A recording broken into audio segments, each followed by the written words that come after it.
വരെ വരെ ഒരു മര്യാദയില്ലാത്ത വെറും അലന്ന ഒരു ഷോപ്പിംഗ് സൈറ്റായിട്ട് മാറിയിരിക്കുകയാണ് ഫ്ലിപ്കാർട്ട്. യാതൊരു ജെനുവിനിറ്റിയും ഒരു വിശ്വാസ്യതയും നമുക്ക് വച്ചു പുലർത്താൻ പറ്റില്ല. അനുദിനം അതിൻ്റെ ക്രെഡിബിലിറ്റി കളഞ്ഞുകൊണ്ടിരിക്കുകയാണ്. പണ്ടേ അങ്ങനെയാണ്, ഇപ്പോൾ അതിൻ്റെ ഭീകരമായിട്ടുള്ള രൂക്ഷമായിട്ടുള്ള അവസ്ഥയാണ് ഇപ്പോൾ കണ്ടുകൊണ്ടിരിക്കുന്നത്. ഒരു വിക്ടിം ഞാനുമായി. ഞാൻ മാത്രമായിരിക്കില്ല, നമ്മൾ വാട്സാപ്പ് ചാനലിൽ പ്രോഡക്റ്റിൻ്റെ ലിങ്കുകൾ ഓഫറൊക്കെ വരും വിടാറുണ്ടല്ലോ ഇടയിൽ. അപ്പോൾ ഈ ഇടുന്ന സമയത്ത് ഇതിൻ്റെ റേറ്റിംഗ് റിവ്യൂ ഒന്ന് നോക്കിയിട്ട് ഒരു വിശകലനം നടത്താൻ സമയമൊന്നും കിട്ടില്ല. കാരണം ഈ പ്രോഡക്റ്റ് തീർന്നു. അതുകൊണ്ട് നമുക്ക് കിട്ടുന്ന സമയം പെട്ടെന്ന് ഞാനങ്ങ് ഷെയർ ചെയ്യണം. എന്നാലും നമുക്ക് ഓഫർ എന്നും കൊണ്ട് വരുന്നതിൽ ഒരു 1000 എണ്ണം വരുമെങ്കിൽ അതിൽ വെറും ഒരു 20-30 മാത്രമാണ് ഞാൻ ചെയ്യുന്നത്. മാനുവലി നോക്കിയിട്ടാണ് ഞാൻ ചെയ്യുന്നത്, അല്ലാതെ ഓട്ടോമാറ്റിക് പ്രോഗ്രാമിംഗ് ഒന്നും ചെയ്ത് വെച്ചിട്ടില്ല. മാനുവലി നോക്കിയിട്ട് ഒരു കുഴപ്പമില്ലാന്ന് തോന്നുന്ന രീതിയിൽ ഒരു ഫിൽറ്ററിംഗ് ഒക്കെ നടത്തിയിട്ടാണ് ഞാൻ ഇടുന്നത്. പക്ഷേ എന്നിട്ടും അബദ്ധം പറ്റാറുണ്ട്. അപ്പോൾ അത്തരത്തിൽ പറ്റിയൊരു അബദ്ധം ആണ് ഞാനിപ്പോൾ നിങ്ങളടുത്ത് പറയണത്. അപ്പോൾ നിങ്ങൾ ഇതിൽ ആരെങ്കിലും ഇതിൽ ക്ലിക്ക് ചെയ്ത് വാങ്ങിച്ച് പോയിട്ടുണ്ടെങ്കിൽ ഞാൻ നിങ്ങളുടെ ക്ഷമ ചോദിക്കുകയാണ്. കാരണം ഞാൻ കാരണമാണല്ലോ നിങ്ങളിങ്ങനെ ഒരു അബദ്ധത്തിൽ പോയി ചാടിയത്. വലിയ നഷ്ടം, ഭീമമായിട്ടുള്ള നഷ്ടമൊന്നുമില്ല, എന്നാൽ പോലും നഷ്ടം തന്നെയാണ്. കുഴപ്പമില്ല, നിങ്ങൾ ഒറ്റയ്ക്കല്ല, ഞാനും കൂടിയുണ്ട്. ഞാനും അതിൻ്റെ ഒരു വിക്ടിമാണ്. എന്തൊക്കെ സംഭവിച്ചാലും കുഴിയിൽ പോയാലും ഞാനും ഉണ്ടാവും നിങ്ങളുടെ കൂടെ. ഒരു ഫ്ലിപ്കാർട്ടിൽ HP-യുടെ 128 GB ഒരു പെൻഡ്രൈവ് USB ഭയങ്കര ഓഫർ എന്ന് പറഞ്ഞിട്ട് വന്ന്, ഞാൻ ഇതിനു മുമ്പേ ഫ്ലിപ്കാർട്ടിൽ നിന്ന് പെൻഡ്രൈവ് ഒക്കെ വാങ്ങിച്ചിട്ടുണ്ട്. ഈ ടാപ്പൊന്നും പറ്റിയിട്ടില്ല. 64 GB ഒരു 300 സംതിങ് റുപ്പീസിന് നമുക്ക് കിട്ടിയിട്ടുണ്ട്, HP-യുടെ തന്നെ. അപ്പോൾ പിന്നെ ഇത് വന്ന് ഞാൻ വേറെ വലിയ ക്രോസ് ചെക്കിംഗ് ഒന്നും നടത്തിയില്ല. എൻ്റെ റിവ്യൂസോ കമൻസോ ഒന്നും നോക്കിയില്ല. റേറ്റിംഗ് ഒക്കെ അത്യാവശ്യം കാണിക്കുന്നുണ്ടായിരുന്നു ഈ സാമാനം. USB 2.0 3.0 എന്നൊക്കെ ഇരിക്കണേ. HP ആണ് ഇതൊക്കെ ഉണ്ടോ, HP എന്ന് പറഞ്ഞിട്ട് ഓർഡർ ചെയ്ത സാധനം ഇതിവിടെ വന്നിട്ട് ഞാൻ പിന്നെ ഇത് അടുത്ത് ഇട്ടിരുന്നു. ഞാൻ മൈൻഡ് ചെയ്യാൻ പോയില്ല. കാരണം ഇത് അത്ര വലിയൊരു, ഞാൻ ചെറിയൊരു വെറും ഒരു റഫ് യൂസിന് വേണ്ടി വാങ്ങിച്ച ഒരു സാധനമാണ്. അല്ലാതെ എനിക്ക് വലിയ യൂസ് ക്രിട്ടിക്കലായിട്ടുള്ള ഫയൽസ് ഒന്നും സേവ് ചെയ്യാൻ വേണ്ടിയിട്ടൊന്നും ഞാൻ ഇട്ടൊന്നുമല്ല. 128 GB എവിടെയെങ്കിലും എപ്പോഴെങ്കിലും ഒരു സ്റ്റോറേജിൻ്റെ ഒരു കൺസ്ട്രെയിൻ വന്നു കഴിഞ്ഞാൽ നമുക്ക് യൂസ് ചെയ്യാന്നുള്ള രീതിയിൽ ഇട്ടാണ്. അതുകൊണ്ട് തന്നെ ഞാൻ ഇത് മൈൻഡ് ചെയ്തില്ല കേട്ടോ. ഇത് ഞാൻ എടുത്ത് നോക്കിയത് തന്നെ ഒരു 7 ദിവസം കഴിഞ്ഞിട്ടാണ്. അപ്പോൾ ഇത്തരം പ്രോഡക്റ്റ് വരുമ്പോൾ നിങ്ങൾക്ക് 7 ദിവസം വരെ റിട്ടേൺ പോളിസി ഉണ്ടോ എന്നുള്ളത് കൺഫേം ആക്കിയിട്ട് വേണം ഓർഡർ ചെയ്യാൻ. 7 ദിവസത്തിനകത്ത് നിങ്ങൾക്ക് നോക്കിയിട്ട് പ്രശ്നം ഉണ്ടെങ്കിൽ തിരിച്ചു കൊടുക്കാം, അതിന് പ്രശ്നമൊന്നുമില്ല. ഇതിപ്പോൾ ഞാനത് താമസിച്ചു, ഞാൻ 8ാമത്തെ ദിവസമാണ് നോക്കി ഇത് ഞാനിങ്ങനെ ഇതിൻ്റെ കവർ കണ്ടപ്പോഴേ എനിക്കൊരു സ്പെല്ലിംഗ് മിസ്റ്റേക്ക്.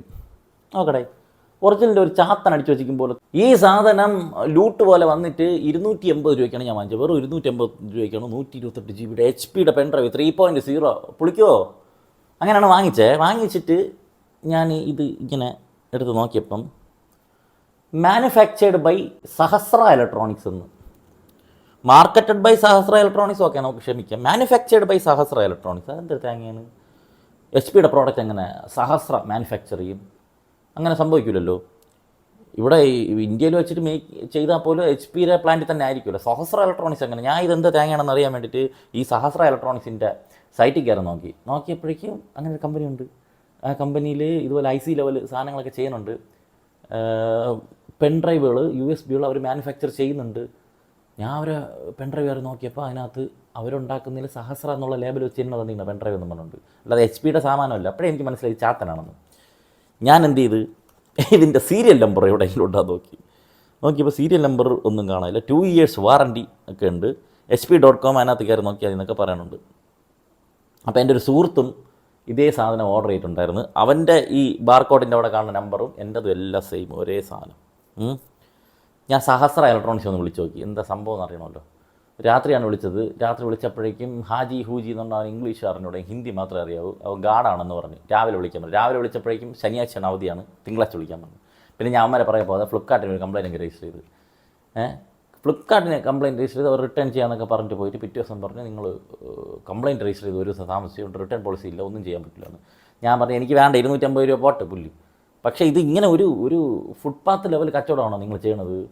ഫുട്പാത്തിലൊക്കെ നമുക്കറിയാം പെൻഡ്രൈവ്, പവർ ബാങ്ക് എന്ന് പറഞ്ഞിട്ട് ഉടായ്പ സാധനങ്ങൾ, മറ്റേ ഇതിൻ്റെ പേര് അബിഡാസ്, ഇതുപോലൊക്കെ പേരൊക്കെ ഉണ്ടാക്കിയിട്ട് അടിച്ചുകൊണ്ട് അതുപോലെ തരം താന്ന് പോയാൽ നിങ്ങൾക്ക് സെല്ലറിലൊരു വിശ്വാസമില്ല എന്ന് ചോദിച്ചപ്പോൾ സെല്ലർ 2 വർഷമായിട്ട് അവർക്ക് ട്രസ്റ്റ് ഉള്ള ആളാണ് സെല്ലർ എന്ന് പറഞ്ഞിട്ട് സെല്ലറിൻ്റെ പേര് വന്ന് ഞാൻ പറഞ്ഞ സെല്ലറിനെ കണക്ട് ചെയ്ത് എസ്കലേറ്റ് ചെയ്യും. മേലെ ഈ പ്രോഡക്റ്റ് പിൻവലിക്കാൻ പറഞ്ഞു. ഇനി ഒരുപാട് പേർക്ക് ഇതുപോലെ അബദ്ധം പറ്റരുതല്ലോ എന്ന് വെച്ചാൽ അവർ ഇതുവരെ പ്രോഡക്റ്റ് മാറ്റിയിട്ടില്ല, അവിടെ തന്നെ കിടപ്പുണ്ട് ഇപ്പോഴും.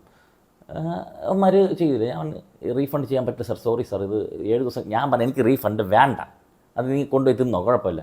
എനിക്ക് ഇതിപ്പോൾ ഞാൻ എടുത്തിട്ടാലും കണ്ടന്റ് തന്നെ 250 രൂപ എനിക്ക് കിട്ടും, പോട്ട്, അതല്ല വിഷയം. ഇതിങ്ങനെ ആൾക്കാരെ പറ്റിക്കപ്പെടാൻ പാടില്ലല്ലോ. നിങ്ങൾ ഇതിൻ്റെ ഒരു സെല്ലറിനെ എന്തെങ്കിലും വാണിംഗ് കൊടുക്കും, ഇത് പക്ക ഫേക്ക് പ്രോഡക്റ്റാണ്. പറഞ്ഞാൽ സാറ് ഫേക്ക് പ്രോഡക്റ്റ് ആണെങ്കിൽ നിങ്ങൾ അത് അറിയണമെങ്കിൽ നിങ്ങൾക്ക് വാറൻറ്റി വേണമെങ്കിൽ നിങ്ങൾ കമ്പനിയുടെ അടുത്ത് പോകണമെന്ന് പറഞ്ഞു. കമ്പനി എടുത്ത് പോകണമല്ലേ, ശരി, നീ ഇതിൻ്റെ സീരിയൽ നമ്പർ പറയണേന്ന് ഞാൻ പറഞ്ഞു. നീ ഈ പ്രോഡക്റ്റിൻ്റെ സീരിയൽ നമ്പർ പറ, ഞാൻ വാറൻറ്റി കൊടുക്കണമല്ലോ, സീരിയൽ നമ്പർ പറയാൻ പറഞ്ഞപ്പോൾ അവനത് കണ്ടുപിടിക്കാൻ പറ്റില്ലെന്ന്. പിന്നെ എന്തിനാണ് ഫ്ലിപ്കാർട്ട്, ഒരു ഉത്തരവാദിത്വം ഇല്ല. ഞാൻ അവൻ്റെ അടുത്ത് റീഫണ്ട് എടുക്കാൻ പറഞ്ഞില്ല, ഇത് റിട്ടേൺ ചെയ്തുകൊണ്ട് പോകാൻ ഞാൻ പറഞ്ഞില്ല. ഞാൻ വാങ്ങിച്ച പ്രോഡക്റ്റ് സീരിയൽ നമ്പർ എന്ന് പറഞ്ഞാൽ എൻ്റെ ഇതിനകത്ത് ഒരു തേങ്ങ കാണില്ല. സീരിയൽ നമ്പർ പറഞ്ഞുതരാൻ പറഞ്ഞിട്ട് sorry sir, I can't able to. ഞാൻ പറഞ്ഞു ഇത് ഈ പ്രോഡക്റ്റ് നിങ്ങൾ പിൻവലിക്കുക, നിങ്ങൾ സെല്ലറിനെ ബ്ലാക്ക് ലിസ്റ്റ് ചെയ്യും, ഇല്ലെങ്കിൽ അവരുടെ അടുത്ത് ഇത് കാര്യം പറഞ്ഞ് മനസ്സിലാക്കി. കാര്യം പറഞ്ഞ് മനസ്സിലാക്കിയിട്ട് കാര്യമൊന്നുമില്ല. അവർക്ക് വേണമെങ്കിൽ ഫീഡ്ബാക്ക് മാത്രമേ കൊടുക്കാൻ പറ്റുള്ളൂ, വേറെ ഒന്നും ചെയ്യാൻ പറ്റില്ല എന്ന്. ഇതാണ് ഇവരുടെ സമീപനം കേട്ടോ. ഇതിപ്പോൾ 250 രൂപയ്ക്കുള്ള സാധനം ആയതുകൊണ്ടും എനിക്കിത് അത്യാവശ്യമില്ല, ഞാനൊരു ക്രിട്ടിക്കൽ മൊമെൻറ്റിൽ വാങ്ങിച്ച സാധനമല്ലാത്തത് കൊണ്ടും പ്രശ്നമില്ല. പക്ഷേ വലിയൊരു സാധനം ഇതുപോലെ ഒരു ഫേക്ക് ചെയ്യാൻ തുടങ്ങി കഴിഞ്ഞാൽ ആൾക്കാരെങ്ങനെ അറിയൂടെ ഇത് ഒറിജിനൽ അത് ഫേക്ക് ആയിരുന്നു. ശരി, ഇവിടെ വരുമ്പോൾ നമുക്ക് റിട്ടേൺ ചെയ്യാം. പക്ഷേ ഇൻ കേസ് ഇതുപോലെ നമ്മൾ ശ്രദ്ധിക്കാതെ പോയി കഴിഞ്ഞാൽ എന്ത് ചെയ്യും? അപ്പം നിങ്ങൾ ചെയ്യേണ്ടത്, ഇപ്പം ഞാൻ ഓഫർ ഇടുന്നത് കംപ്ലീറ്റ്ലി അത് തറലി ചെക്ക് ചെയ്തിട്ടൊന്നുള്ള സമയം നോക്കിയിട്ടില്ല, അപ്പോഴേക്കും ഓഫർ എത്തിയിട്ട്. അതുകൊണ്ട് വാങ്ങിക്കുമ്പോൾ നിങ്ങൾ കറക്റ്റായിട്ട് സാധനം റിവ്യൂ ഒക്കെ വേണ്ട, നിങ്ങൾ ഓർഡർ ചെയ്തിട്ട് ഉടനെ തന്നെ പിന്നെ ഇതിനെക്കുറിച്ചൊരു റിസർച്ച് നടത്തുക. ഇതിൽ വാങ്ങിച്ച ആൾക്കാരുടെ അഭിപ്രായങ്ങൾ, റേറ്റിംഗ്, യൂട്യൂബിൻ്റെ ആരെങ്കിലുമൊക്കെ റിവ്യൂ പറഞ്ഞിട്ടുണ്ടെങ്കിൽ അവരുടെ റിവ്യൂ ഒക്കെ നോക്കിയിട്ട് വേണമെങ്കിൽ അത് അഡ്മിറ്റ് ചെയ്യുക, ഇല്ലെങ്കിൽ അപ്പം തന്നെ ക്യാൻസൽ ചെയ്യുക. ഷിപ്പിംഗ് ചെയ്യാനൊന്നും നിൽക്കേണ്ട, അതിന് മുമ്പേ ക്യാൻസൽ ചെയ്യാം. ഇനി അഥവാ വന്നിട്ട് നിങ്ങൾ സാറ്റിസ്ഫൈഡ് അല്ലെങ്കിൽ നിങ്ങൾക്ക് 7 ദിവസത്തിനകത്ത് തന്നെ ഇത് പൊട്ടിച്ച് നോക്കുക എന്താ പരിപാടി എന്നുള്ളത്. അല്ലെങ്കിൽ ഇതുപോലെ വലിയ പ്രോഡക്റ്റുകളിൽ അബദ്ധം പറ്റാം. എസ്പെഷ്യലി ഫ്ലിപ്കാർട്ടിൽ നിന്ന് ഇതുപോലെ ദുരന്തം പിടിച്ചൊരു സർവീസാണ് ഇപ്പോൾ ചെയ്തത്. ഈ പെൻഡ്രൈവിൻ്റെ അവസ്ഥ അറിയണ്ടേ? ഈ പെൻഡ്രൈവ് ഞാനെടുത്ത് കുത്തി 117 GB ഒക്കെ കാണിക്കുന്നുണ്ട്. 3.0 എന്നല്ല 2.0, ഒരു 7 MB/s കോപ്പി ആവുന്നുണ്ട് ഈ സാധനം. നോക്കി എൻ്റെ പരിപാടി 106 MB വെച്ചിട്ടൊക്കെ കോപ്പി ആവുന്നുണ്ട്. പക്ഷെ കോപ്പി ചെയ്ത സാധനം പിന്നീട് കാണാൻ പറ്റത്തില്ല. ഫോട്ടോയൊക്കെ ഇട്ടപ്പോൾ ഫോട്ടോയൊക്കെ കാണാൻ പറ്റുന്നുണ്ട്, കുറച്ച് ഒരു ഓഡിയോ ഫയലൊക്കെ ഇട്ടപ്പോൾ അതൊന്നും പ്ലേ ആവുന്നില്ല, തൂങ്ങി നിൽക്കുകയാണ്. അതാണ് അണ്ണൻ്റെ അവസ്ഥ. ഇനി ഇതെത്ര എവിടെയെങ്കിലും വല്ല കസേരയുടെ കാലിലോ പൊക്കം കിട്ടാതെയൊക്കെ ചെറിയ ആട്ടം ഉണ്ടെങ്കിൽ അതിൻ്റെ അടിയിൽ കൊണ്ടുവയ്ക്കുക. അതല്ല ബിൽറ്റ് ക്വാളിറ്റി ഉണ്ട് എന്തായാലും. ഇതൊക്കെ തന്നെയാണ് എൻ്റെ ഓണം.